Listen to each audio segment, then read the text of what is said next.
She's smiling at you, laughing at your jokes, texting you back, but in her mind, you've already been categorized, filed away, ranked.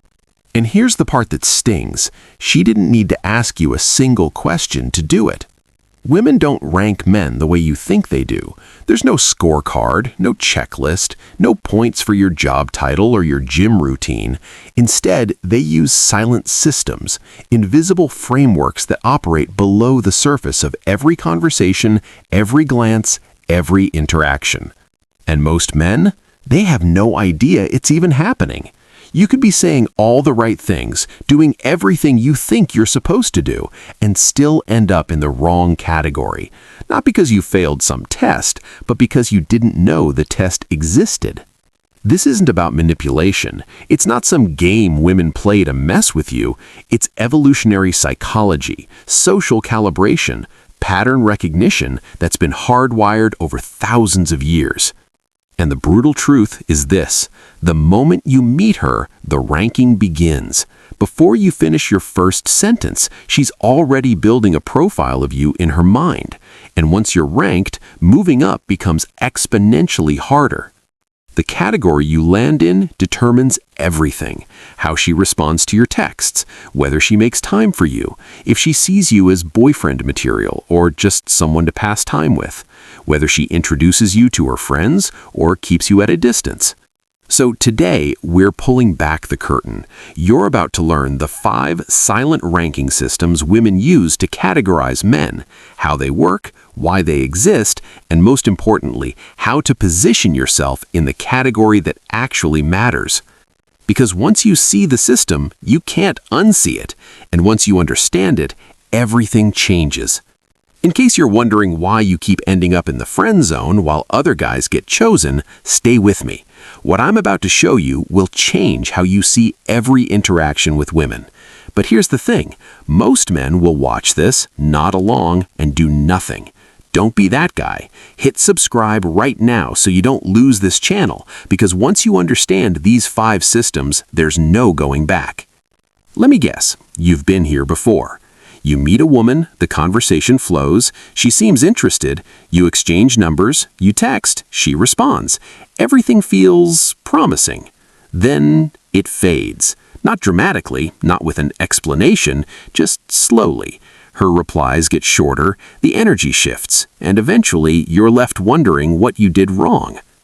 Or maybe it's different. Maybe she keeps you around, texts you when she's bored, asks for advice, calls you sweet. But when it comes to actually seeing you, there's always an excuse, always something else, always someone else. You're confused because you did everything right. You were respectful, interesting, available. You didn't play games, you showed interest, and somehow that wasn't enough. Here's what nobody tells you. It wasn't about what you did, it was about how she ranked you. See, most men think attraction is linear. Be nice, be funny, be yourself, and she'll like you. But that's not how it works. Women are constantly assessing value, compatibility, and threat level, and they do it silently. You don't get a notification, you don't get feedback, you just get placed into a category, and that category determines everything. How she talks to you, how much effort she gives, whether she sees you as an option, a distraction, or the one she doesn't want to lose. And the painful part? You might never know which category you're in until it's too late. Maybe you've noticed patterns: women who seem interested initially but cool off fast, women who friend zone you despite clear chemistry, women who choose someone else, someone who seems less qualified, less stable, less good than you. It's not random, it's the ranking system at work, and until you understand it, you'll keep ending up in the same place, wondering why the outcome never changes. This isn't speculation. It's rooted in evolutionary psychology and behavioral science. Dr. David Buss, one of the leading researchers in human mating strategies, has spent decades studying how women evaluate potential partners.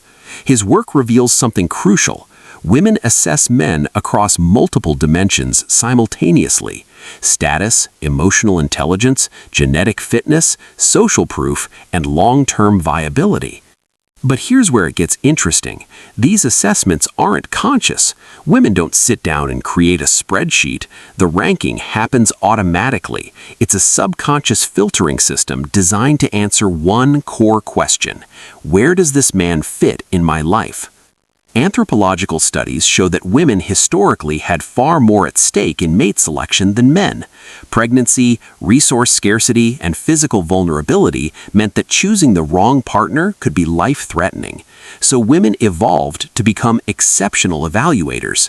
They developed the ability to read microsignals, detect incongruence, and assess a man's value across multiple contexts, fast. This is why women often say they just know whether they're attracted to someone within minutes of meeting them. They're not being shallow, they're processing a massive amount of subconscious data. Research from the Journal of Personality and Social Psychology shows that women make mate value assessments based on behavior patterns, not isolated actions. It's not what you say in one conversation, it's how you consistently show up across multiple interactions. It's not your looks in a vacuum, it's how you carry yourself, how others respond to you, and whether your external presentation matches your internal confidence.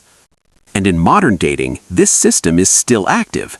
Every interaction, every story you tell, every reaction you have feeds into the ranking. She's not doing it to judge you, she's doing it to protect herself, to optimize her choices, and to ensure she invests her time and emotions wisely. The men who understand this don't fight it, they don't resent it, they learn to work with it. Because once you know the system, you can position yourself strategically instead of wondering why you keep ending up in the wrong place. Think of it like this: women are conducting interviews without telling you it's an interview. And the questions aren't verbal, they're observational, they're emotional. They're designed to reveal who you are when you're not trying to impress anyone. Let's break down the 5 silent ranking systems women use to categorize men. Each one operates independently, but together they create a complete profile of how she sees you. Ranking system number 1, the safety versus excitement spectrum. Women are constantly measuring whether you feel safe or exciting. And here's the trap: most men lean too far in one direction. The nice guy ranks high on safety, but tanks on excitement. He's predictable, available, non-threatening. She trusts him, but she doesn't crave him. He's the guy who always agrees, never challenges, and bends over backwards to please her. He thinks this is attractive, she thinks it's boring. On the opposite end, the bad boy ranks high on excitement, but low on safety. He's unpredictable, emotionally unavailable, dangerous. She craves him, but she doesn't trust him. He's the guy who disappears for days, shows up when he wants, and keeps her guessing. She's drawn to him, but she knows he's not reliable. The men who win, they live in the tension. They're safe enough to trust, but unpredictable enough to pursue. They have boundaries, opinions, and a life outside of her. They're present when they're with her, but not desperate when they're not. They create emotional safety through consistency, but maintain excitement through mystery. This doesn't mean playing games. It means understanding that attraction thrives in polarity, not predictability. If she can predict your every move, you've lost the game before it starts. Ranking system number 2, the provider versus protector assessment. This isn't about money, it's about presence. A provider offers resources, stability, future planning. He talks about his career, his goals, his plans. He demonstrates that he can take care of her materially. And while this matters, especially for long-term commitment, it's not enough. A protector offers strength, leadership, and the ability to handle chaos. He doesn't need to be physically intimidating, he needs to be emotionally unshakable. When problems arise, he doesn't panic. When she's upset, he doesn't crumble. When the world feels uncertain, he remains a steady force. Women need both, but they rank them differently depending on where they are in life. If she's looking for long-term commitment, provider signals matter. If she's in a phase of uncertainty or emotional turbulence, protector energy ranks higher. The mistake most men make is trying to prove they're a provider through words. They talk about their job, their apartment, their car, but provider value is assumed, not announced. Protector energy, on the other hand, is demonstrated through how you handle pressure, conflict, and her emotions. Does she feel safer when you're around? Does your presence calm her or add to her anxiety? Can you hold space for her emotions without trying to fix them or getting defensive? A man who can do both, who can offer stability and strength, ranks in a category most men never reach. Ranking System 3. Social calibration and status awareness. She's watching how you interact with the world. Are you aware of social dynamics? Do people respect you? Do you command a room or fade into it? This isn't about being loud or dominant. It's about calibration. Can you read the room? Do you know when to speak and when to listen? Do people gravitate toward you or away from you? Women rank men higher who demonstrate social intelligence because it signals survival capability. A man who understands people can navigate the world. A man who doesn't becomes a liability.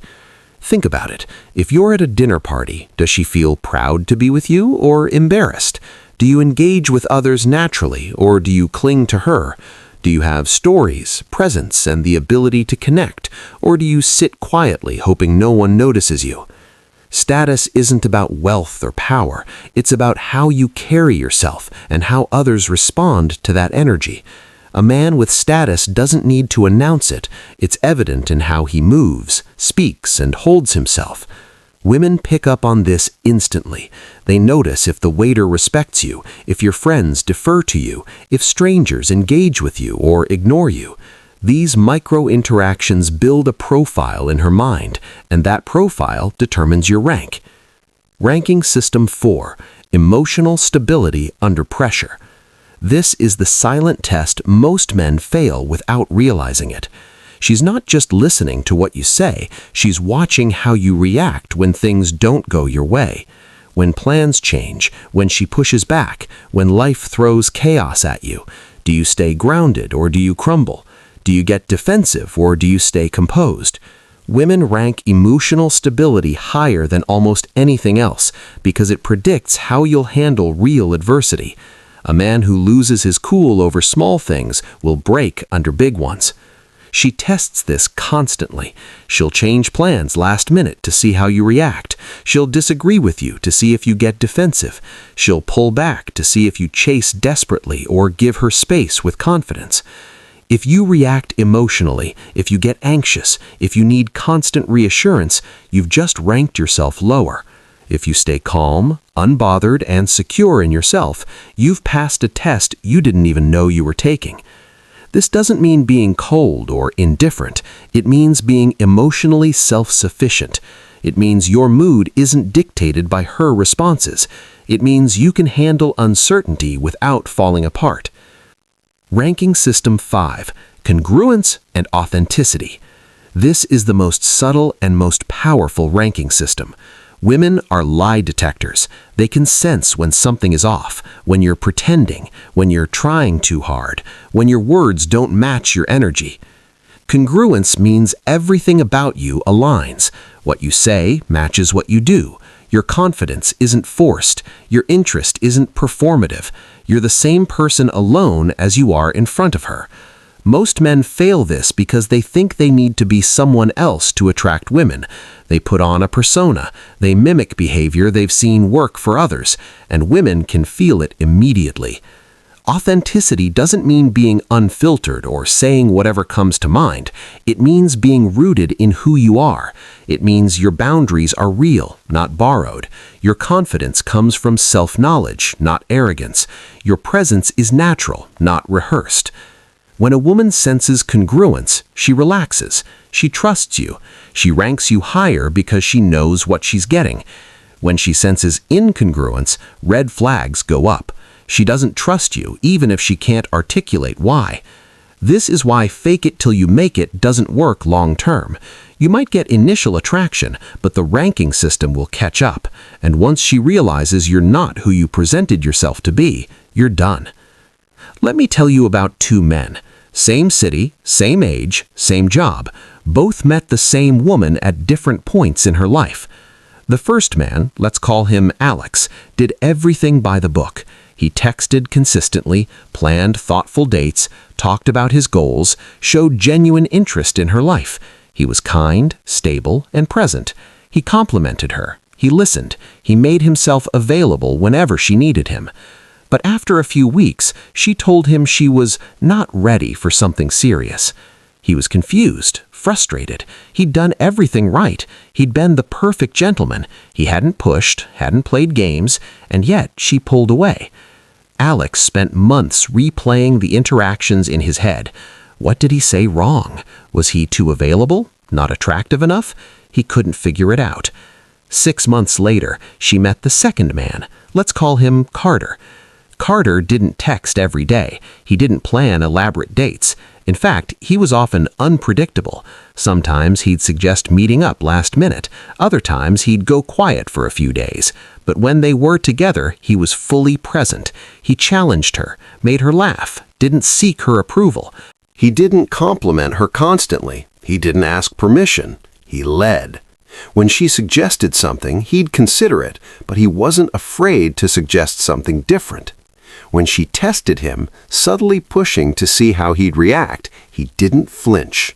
He didn't get defensive. He stayed grounded. One night, she tried to cancel plans at the last minute. Alex would have said no problem and rescheduled immediately. Carter said, "All right, let me know when you're free next week." Then he made other plans. He didn't chase. He didn't guilt her. He just moved on. That shift changed everything. She reached out the next day, suggesting they meet that weekend instead. Within 3 months, they were in a relationship. So what happened? Alex ranked high on safety and provider signals. He was the logical choice, the responsible choice, but he ranked low on excitement and emotional challenge. He was too eager, too available, too predictable. She put him in the good guy, wrong time category, which is code for I respect you, but I don't feel anything. Carter ranked differently. He wasn't necessarily more attractive or more successful, but he occupied the tension. He felt safe enough to trust, but exciting enough to chase. He didn't try to prove his value. He demonstrated it through how he showed up. He wasn't perfect. He wasn't always available, but he was congruent. He had boundaries. He had a life. And because of that, she wanted to be part of it.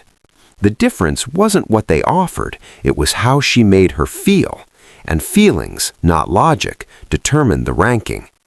Alex is still wondering what he did wrong. Carter never had to ask. The tragedy is that Alex is a great guy.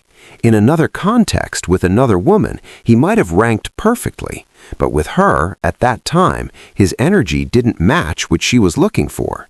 And because he didn't understand the ranking systems, he couldn't adjust. He just kept doing what he thought was right, wondering why it wasn't working. Here's what you need to understand. Being ranked isn't a judgment of your worth. It's simply how women organize their reality. And the good news? You have more control than you think. First, stop trying to be perfect. Perfection ranks you as safe, but boring. Instead, be real. Be a little unpredictable. Show that you have edges, opinions, and boundaries. Women don't want a man who agrees with everything. They want someone who challenges them emotionally and intellectually. This doesn't mean being disagreeable for the sake of it. It means having a backbone. It means saying no when something doesn't work for you. It means not rearranging your entire life to accommodate her schedule. It means being willing to risk her disapproval to maintain your integrity. Second, demonstrate value through behavior, not words. Talking about your goals means nothing. Showing discipline, handling conflict with grace, and staying calm under pressure, that speaks volumes. Let your actions do the ranking. If you say you're confident, but your behavior screams insecurity, she'll rank you accordingly. If you say you're busy, but you're always available immediately, she'll notice the incongruence. If you claim to have standards, but you accept disrespect, your words become meaningless. Show her who you are. Don't tell her. Third, understand that different women rank differently. A woman in her early 20s might rank excitement higher. A woman in her 30s might rank stability higher. A woman who just got out of a toxic relationship might rank emotional safety above everything else. Don't fight her system. Recognize where she is and decide if you're aligned. Not every ranking is meant for you, and that's okay.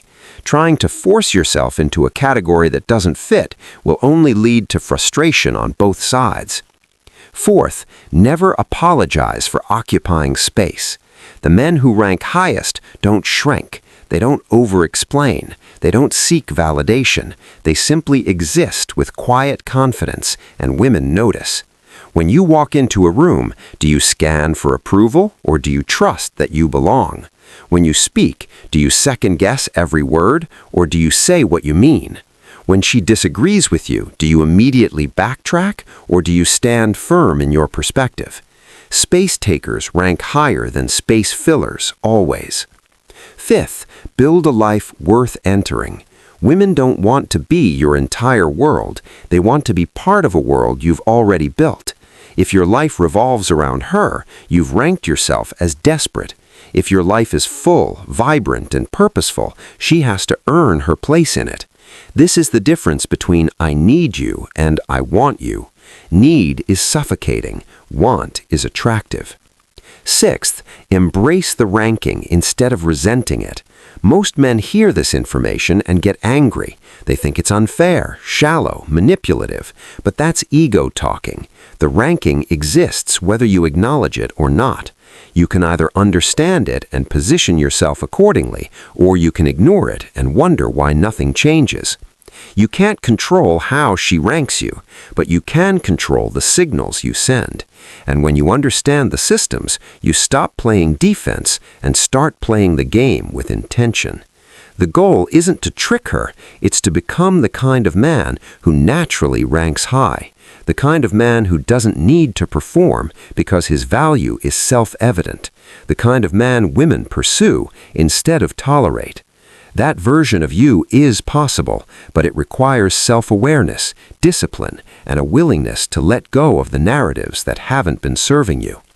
This isn't just theory. This is the difference between men who get chosen and men who get overlooked. Between men who wonder why it never works out and men who have options. You're not here by accident. You're here because you're ready to see what most men miss. You're here because you're done guessing, done hoping, done wondering. Let's keep going. The ranking already started. The question is, where do you want to land? If this opened your eyes, I need you to do 3 things. First, like this video. Second, subscribe and turn on notifications because next week I'm revealing the dark psychology tactics women use to test your frame in the first 10 minutes and how to flip the script entirely. And third, drop a comment telling me which ranking system hit hardest for you. Was it the safety versus excitement spectrum? The protector assessment? Let me know. The men who engage are the ones who actually transform. Don't just consume this, apply it. I'll see you in the next one.